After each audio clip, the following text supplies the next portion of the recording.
మొన్న అమెరికాకి సంబంధించినటువంటి మెర్సినరీతో పాటుగా ఉక్రెయిన్ కి సంబంధించినటువంటి 60 మంది వచ్చి భారతదేశానికి విజిటింగ్ వీసాల మీద వచ్చి ఆపై ఈశాన్య రాష్ట్రాలకు వెళ్ళి అక్కడి నుంచి మయన్మార్ లోకి వెళ్ళి భారత వ్యతిరేక ఉన్మాద శక్తులు ఎవరైతే ఈశాన్య రాష్ట్రాలను నాశనం చేయాలని కోరుకునేటటువంటి గిరిజనుల్ని రెచ్చగొట్టంటే గిరిజనులు అక్కడ నాశనం చేయాలని కోరుకోవట్ల. కానీ గిరిజనుల్లో ఉన్నటువంటి ఎవరైతే రెబల్స్ ఉంటారో వాళ్ళని తీవ్రవాదం వైపు మళ్లించినటువంటి వర్గాలతో కలిసి వాళ్ళకి శిక్షణ ఇస్తున్నటువంటి వేళ భారత ఎన్ఐఏ అక్కడికి వెళ్ళి వాళ్ళని నిర్బంధించి అరెస్ట్ చేసి తీసుకొచ్చి జైల్లో పెట్టడం ఒక ఎత్తు అయితే, ఆ తర్వాత కూడా మరికొన్ని సంఘటనలు కనుక చేసుకుని ఇంకో ఇద్దరు అట్లా విదేశీయులు ఎయిర్పోర్ట్ లో దిగగానే అరెస్ట్ అయ్యారు. తాజాగా డానిష్ నేషనల్ అరెస్ట్ అయ్యాడు. ఇండో పాక్ బోర్డర్ లో రాజస్థాన్ దగ్గర అట్టించి సరిహద్దులు దాటొచ్చాడు. ఎడారుల్లో నుంచి మరి వచ్చాడు. 40 సంవత్సరాల డానిష్ నేషనల్ ఒక అతను బోర్డర్ జోన్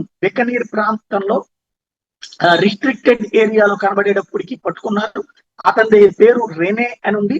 డెన్మార్క్ రెసిడెంట్ అని ఉంది. ఇండియాకి 1 సంవత్సరం టూరిస్ట్ వీసా మీద వచ్చాడని తేలింది. 7 నెలల క్రితం ఇక్కడికి వచ్చాడని తేలింది.